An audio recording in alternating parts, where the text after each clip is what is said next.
it changes the entire energetic field. We go from reacting at them to connecting with them. That is co-regulation. Hey beautiful, welcome to Naturally Empowered Living, your safe space to guiding you on your unapologetic self-awakening journey. This is your weekly sanctuary for waking up from autopilot and transforming the way you approach life through the power of meditation, energetics, and root cause therapy.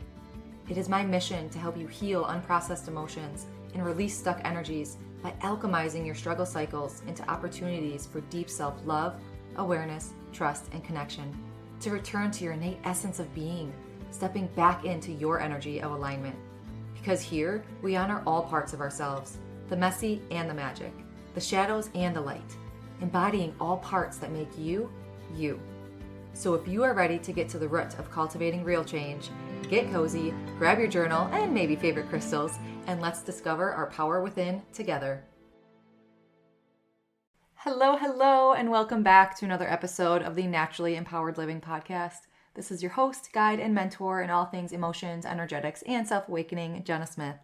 And we are back with another conversation coming straight from you, dear listeners. Another listener submission, and let's just jump right in. I have been loving reading these submissions, and yeah, we're continuing to roll with this. So this listener submitted the question of, how do you stay grounded and at peace when your kids are just big feelings and you're losing your patience? So I'm assuming we're talking about like tantrums or maybe fighting or just like those big feels, right? And then here you are losing your patience. So, I feel that one because same, like 1,000%. And if you're a parent, I'm sure that you have been there regardless of how old your children are, right? And I know that I've been there. I will definitely use myself as examples here because just thinking of those mornings when you feel like no one's on the same page, or even those evenings, right? But like no one's on the same page. You can just feel the energy is just off in the house. The clock might be ticking. Maybe you have to get out the door for something. And, everything in you wants to just like stay calm and stay patient. But you are starting to lose your patience and you're starting to get frustrated or maybe overwhelmed. And then you look at the clock and you're like, if we don't leave right now, we're going to be late, Totally understand. And maybe if you submitted this question and you're wondering like how to bring trauma-informed awareness into these real life parenting moments, so like this episode is for you. I'm actually going through a trauma-informed parenting certification right now, which is very ironic to this question. So definitely meant to be here. Before we dive into this episode answering this listener's submission, let's take a moment to kind of frame what we mean by trauma, okay? Because trauma doesn't mean solely these big catastrophic events, right? Like that might be an acute trauma or a complex, trauma, or if you've heard the term, the big T trauma, right? It's not solely, absolutely, of course, that is considered trauma, but trauma is defined as any experience that overwhelms the nervous system and leaves an imprint within the body from, mind, emotions, your nervous system being in that survival imprint, in that survival mode. And this could also include things like childhood experiences where needs weren't met, that developmental trauma, right? Chronic stress, feeling invalidated, or just relational conflicts, or like the collective trauma, right? So that's like the worldly imprints of trauma, like what's going on in the world. Yes, we're not directly, like having control over this, but it still impacts us as a collective, right? And it also does include like an accident or losses, grieving, medical events, right? So the key thing to understand here is that we all carry trauma to some extent, right? Like some experiences are obviously very traumatic. Yet I feel like a lot of times those subtle or developmental traumas of, your upbringing, and I work a lot with like that inner child piece of helping adults now, heal that inner child.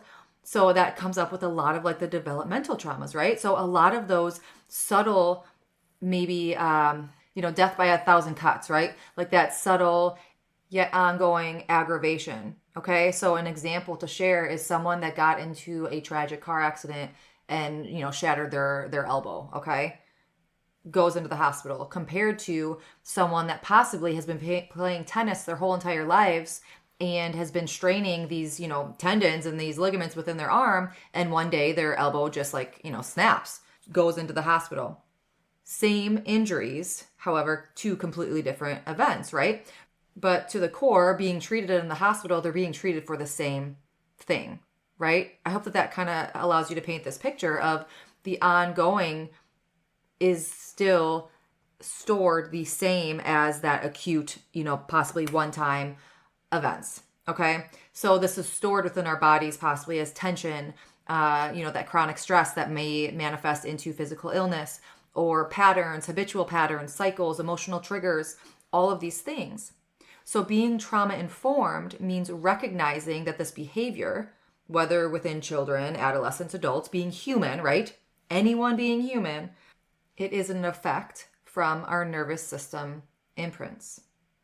Okay? So being trauma informed simply implies seeing a behavior as communication rather than, defiance. So communication as in there's something triggering that behavior that's being unmet within the body. Or possibly understanding that emotional responses are rooted in those unmet needs or past experiences. Possibly prioritizing safety, attunement, connection over control or punishment. Creating space for repair and learning rather than shame or judgment. So really seeing a person as a whole. Okay, I say this a lot on the show, you make sense. We all make sense. And it's seeing past that surface level trigger or behavior or action, not saying they're accepted, that trigger, behavior, action is accepted. However, we are bringing compassion and curiosity into the why. So then, of course, within parenting, trauma-informed helps us respond to our children with the curiosity, the patience, of course, because of our own regulation. Instead of reacting from frustration or fear or our own nervous system responses from our own past triggers or patterns or imprints. So absolutely, I'm not saying we are trying to be perfect or we are trying to fix. Okay? It means coming from a place of presence, understanding, respect, building trust, building safety, building connection. So I want to give an example, kind of a story of the first thing that came to my mind from my own life, okay, from my own home, when I read this submission. Okay, when I read the submission, this is the first thing that popped in my mind. So this is, I kind of bringing back that, struggling with time to get out the door, okay? So insert, child having really big emotions, but we need to be out the door in 10 minutes. Teeth aren't brushed, we're not dressed, shoes aren't on because we've been, having an episode for the last hour, okay? Trying to get one child on the bus, on this scheduled time, and the other one isn't having it, or, that other one, she, that they want to grow up faster than she already is, or she wants to go to school too, or whatever those things are, right? Just putting a strike on doing XYZ, doing that morning routine, which looked like, that strike for close, probably, I think it was an hour, right? This situation popped right in my head. And of course we were running behind and trying to get to the bus on time. And, nothing was really going anyone's way, okay, at that point in time. Because then things start to just escalate and emotions are running high and all the things, right? And what I realized later, because of course I was getting overwhelmed and I'm like, oh my gosh, what are we going to do? I forget if I had sessions that day or kind of what the aftermath of it all was. I do remember, we got on the bus in time, all the things, it was fine. But I also remember I lost my patience and I raised my voice. And after I was able to come down after, said event, I realized I'm like, we had unintentionally changed a few of our routines recently. It must have been change of seasons or something because we were staying up a little later. Maybe it was getting into spring, summertime before school let out. So we're staying up a little later because it's later, longer. And then obviously, I'm letting them sleep in a little bit longer because whatever. So we lost that buffer time that usually made the mornings a little smoother. So basically, I set the perfect stage, taking full ownership. I set the perfect stage for dysregulation, followed by disconnection. Because I am the one who understands what time is and, that the bus comes at a certain time every day, regardless of how the mornings go. So even though like I knew what was happening in terms of like, okay, the bus comes at the same time every day and all these things, maybe I had these expectations of at the moment, it's like, why can't we just have a normal quote unquote, morning, right? I got pulled into that big emotion storm by raising my voice, by losing my patience, XYZ. And this was a while ago, so I don't remember details, but obviously like you could probably all insert yourself here. And I'm not saying I still don't have those moments, but I just remembered that morning so vividly. That's why I wanted to share that example. So all that said, it's one thing to understand regulation, and it's another to actually practice it in real time, right? Especially when you're late or flustered or overwhelmed or someone's melting down and then it triggers another meltdown or whatever that might be. So for me, in remembering that season of our lives, right? When reading that submission, I knew that memory popped up for a reason. And then something else came to me, those learnings of like, oh my gosh, I was the one that, changed those routines. And it kind of was like this whole, flooding. Those inner knowings and that reminder for me from that season of life, I knew I was meant to share it for this reason, because we cannot teach emotional regulation from a dysregulated state. We as the parents need to try to be regulated first. We have to be regulated first, right? How can we co-regulate from a dysregulated state? Our kids don't need us to be perfect. We need to start from a present state, right? To take that breath, to come back to our bodies, to ground and reconnect before we react. And when we can do that, when we can self-regulate first, even doing it alongside your children, because then you're setting that example, you're setting that stage for them too. Oh, I just noticed that mom was overwhelmed or overstimulated. But here she is taking deep breaths on the couch.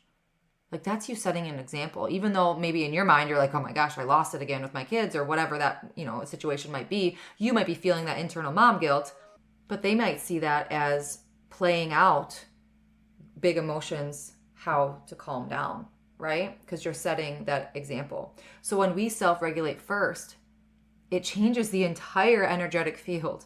We go from reacting at them to connecting with them. That is co-regulation. And when we parent through a trauma-informed lens, we could stop reacting or try to stop reacting the best of our ability. I know we all have those moments, right?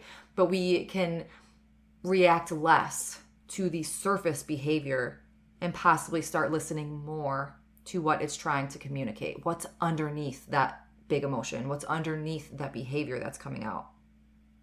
Because behavior, especially in children, is communication. It's often a reflection of possibly an unmet need, a moment of their dysregulation, an internal signal saying, I don't feel safe right now. And this invites us to slow down and see our child through a lens of understanding as a human. To remember that development unfolds in phases also. And our role isn't to rush or control those phases either. I know how hard it can be, okay? I know how hard that can be. But to try to meet them where they are, not where we think they should be. So rather than reacting from an urgency or shame, we can begin to understand what's happening underneath the surface in our children and in ourselves. We can turn that mirror right on ourselves and be like, whew, that was a trigger, or, ooh, I did not respond as well as I probably could have in that situation. Let's get curious as to why. So I want to share a few bullet points, a little blueprint for you that come straight from my trauma-informed parenting certification through the Center for Healing, giving them full credit here. They've been so validating and eye-opening in my own parenting journey, right? And just in adding to my toolbox and being a practitioner as well. But this episode is full transparency. Full vulnerability on my end too. Parenting is hard. What did I say earlier in terms of I am fully aware of nervous system regulation, what we quote unquote should be doing, these steps to take. But then to actually put yourself in that position real time, it takes practice. It takes intention. It takes owning up to mistakes to reflect and do better next time. It is not a black and white, I got it situation. So I am full transparency, full vulnerability here. it's always like we are doing our best. We are always doing our best. And that is, I mean, there's beauty in the power of repair. Truly. So let's just kind of break down a blueprint or some bullet points for you to just a little takeaway as how parents with a trauma-informed lens parent their children, okay? Their parenting styles. So, for example, they understand that behavior is communication. We've said this before. Behavior is communication, especially when it stems from unmet needs or nervous system dysregulation within the child. They understand that development unfolds in phases. Okay, we meet our child where they are, not where we expect them or we think they should be. We prioritize emotional safety over control or obedience, right? We prioritize safety and trust over that control or obedience. We practice that attunement, that co-regulation, noticing what's beneath the surface and responding with curiosity versus punishment. And I'm not saying punishment as in consequences to actions. Of course, in a age-appropriate manner, there may be consequences or disciplines, of course. I'm saying punishment in terms of the blaming or the shaming or the judging or that tone of voice, right? That's the type of punishment, like what's wrong with you type. Okay? We use co-regulation to support emotional development instead of expecting children to just know how to self-regulate by themselves. We teach and model age-appropriate regulation skills so the child can build their emotional competence and intelligence over time. We recognize that past and present experiences shape both parents and child behavior and nervous system responses. That is a big one. When we are aware that our triggers and our actions and our anger or overwhelm or, yelling or loss of patience possibly can be a nervous system response of our own.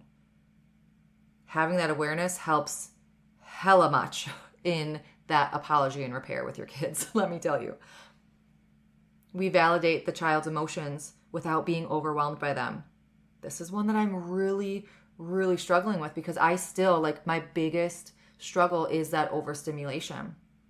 When multiple children are talking to you at one time, or multiple children are having big emotions at one time, and then I'm starting to get overwhelmed because I can't understand what they're saying and then what they're crying and to remain that calm, patient, grounded co-regulation station for them. We set loving, clear, strict boundaries, not in a place from fear, but for safety and care. And I feel like this is my own opinion here. That's why gentle parenting or passive permissive parenting gets a bad rap, because there still is. Now, permissive parenting may not have those clear boundaries, right? But I feel like the umbrella of the gentle is with the permissive, is with the conscious parenting. And there are differentiating factors here, okay? Permissive parenting may not set those clear boundaries. However, conscious parenting or trauma-aware parenting, you set clear, firm boundaries, okay? There's no confusion. And my kids know by now. My oldest will say, okay, that's confusing. You need to reword that, or you need to say that differently. Was that a yes or a no? Because that's a good example. We are working on setting clear boundaries, not in a place from fear, but in a space from safety and trust and care. And that's where we're raising, right, this next generation of you can be kind and respectful, but still set boundaries with someone who's mean to you. Or your feelings are always valid. However, kicking or hitting or using, bad words is not the answer, right? Feelings are always valid. Actions might not be. That's what I mean by setting those clear boundaries. And I just wanted to note that too about different styles of parenting, because I've just seen from just over, time and years, but when gentle parenting had this big, uproar and stuff, I feel like they kind of all got coupled together. All those different kinds of, I don't even know, but the trendy buzzy words, right, of the different kinds of parenting. And it's not coddling, right? There is the coddling, permissive type parenting, absolutely. However, the trauma-informed, conscious, we still set those clear boundaries. And lastly, we apologize and repair. I said this already, but we apologize and repair when ruptures do happen, right? That's modeling accountability. That's modeling the example set when you do take that fiver and go sit on the couch and take deep breaths. And that's reinforcing that safety and trust too, because then your kids are seeing mom and dad aren't perfect either, but they're taking ownership. They're taking the accountability and owning up to it. And that makes me feel respected too, right? It's that cycle. So there is no shame in apologies and repairing. So now let's change gears and have a bullet point, blueprint of possible effects on the child using a trauma-informed parenting approach. You're learning that emotions are safe to feel, name, and express, being that child. Children develop secure attachments and strong senses of safety, right? That strong felt sense of safety from their caregivers. They build emotional intelligence, resilience, and compassion. They feel deeply seen, heard, and accepted for who they are, not just how they behave. They may have done a bad thing, but they're not a bad person. That's another big thing in our house. We really try to disconnect from the identity based of that blaming piece, right? Of, yes, you made a mistake, but you're not a bad person. And I do use you did a bad thing, but you're not a bad person, just because it kind of connects those dots a little bit, in my opinion, in terms of made a mistake, but not a bad person. When you say you can do a bad thing, but you're still not a bad person, okay? They have space to explore their identity, boundaries, and autonomy without shame. They gain trust in themselves and others through consistent, respectful interactions. They're less likely to internalize toxic shame, fear, or hypervigilance later in life. They learn that conflict can be repaired, and relationships can still hold both limits and love. They grow up with lived experiences of safety, dignity, and emotional presence, that emotional resiliency and intelligence. They're empowered to navigate life with self-awareness, confidence, and inner stability, knowing that, all feelings are valid, right? They develop a strong sense of self and remain connected to their inner world. They feel safe to be authentic, creative, and fully themselves. And they know how to listen to their body and trust its signals. Now, this is a ripple effect. Again, we are not trying to be perfect. We're not trying to fix, right? I have done my fair share of mom guilting, rabbit holing of what I should have done. And oh my gosh, my firstborn, I feel so bad for how the cry it out method. Oh my gosh, I cringe, right? There is power in repair, and this is a ripple effect. It's not about perfection. It's about presence, repair, connection, co-regulation, remembering that every moment of reconnection is healing for both you and your child. Okay, now before we wrap, I hope that this episode really resonated with this dear listener and anyone else listening too, that you feel that this question of yours got answered. And now I invite you to take a special moment with me as you, okay, as human, just as you, okay? Whether you're listening, while you're driving, or maybe early in the morning, late at night, just in a quiet moment, or maybe it's chaos behind you, who knows? Let's just take a pause for a breath, okay?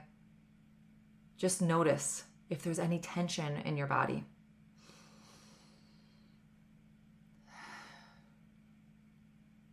Any frustrations, impatience, anxieties. And now let's go a layer deeper. And I want you to think of a past situation when your child had big feelings. Think of that moment. Try to picture it in your mind. And now connect to what your body's feeling. Where you're feeling triggered, frustrated, overwhelmed, angry, resentful, maybe guilty, whatever it is you're feeling.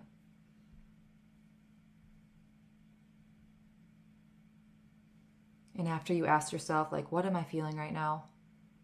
Ask yourself, where is this feeling sitting in my body? Where am I really feeling that in my body right now?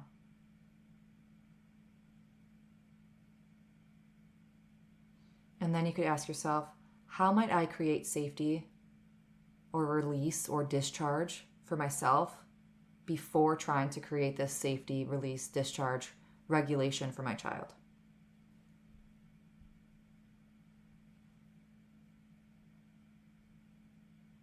And lastly, how can I offer curiosity and presence instead of judgment in a next moment of chaos? One more deep inhale and exhale. You can do that simple practice at any moment when you're feeling anything. It doesn't have to be when your kids have big emotions. It could be when you have big emotions, right? Connecting to that feeling. Where am I feeling it in my body? How might I create safety or space for this feeling to be? And how can I offer curiosity and presence for myself or my child, whatever situation it might be, instead of that judgment? Thank you so much to the listener who wrote in. Thank you, thank you, thank you. You are not the only one feeling this, and your honesty, it truly helps every parent listening hopefully feel a little less alone. So I thank you, and I really, really enjoyed this episode. And I say this all the time, like I will be the first one to own up to my own vulnerability or struggles or whatever it might be, right? So I just really thank you for having the courage to ask that question. And I also have another episode. I'm not sure when you submitted this question. It may have been after this episode, but for any other listeners, episode 138, I have an episode that titled Supporting Our Children Through Somatic and Emotional Awareness, Parenting for Connection and Repair. So again, I'm not sure when you submitted this. I didn't really look back to see the date of when that episode aired, but that is another episode that I recorded about parenting through that somatic emotional awareness, and this one really is through a trauma-informed awareness. So thank you so much. If anyone has another question, or if the listener submission has another question or a story that you'd love for me to speak on in the future, please send it in. You could grab the link in the show notes of this episode, of the description of this show. And again, you never know who's healing or whose smile or whose saving you may do that day, who you may support through your question. I am eternally grateful for you, for this show, and that this show is truly a collective. So I thank you so much. Until next week, as always, simply be you. You have everything inside of you to learn your energy of alignment and be unapologetic in who you are. I'm sending my love and so much light. Did you find this episode free or empowering? Please read my review. Tickle, boop. Thank you for spending this sacred time with me on Naturally Empowered Living. If this episode brought you closer to stepping into your energy of alignment, I'd love for you to leave a written review and share how this show has supported your journey. Your feedback truly lights me up and helps others find the space of transformation. And sharing it with someone who might need it spreads the ripple of healing even further. Be sure to check the show notes for ways to connect with me and explore personalized healing sessions and mentorships to deepen your self-awakening journey. Thank you. I appreciate all you are and all you do.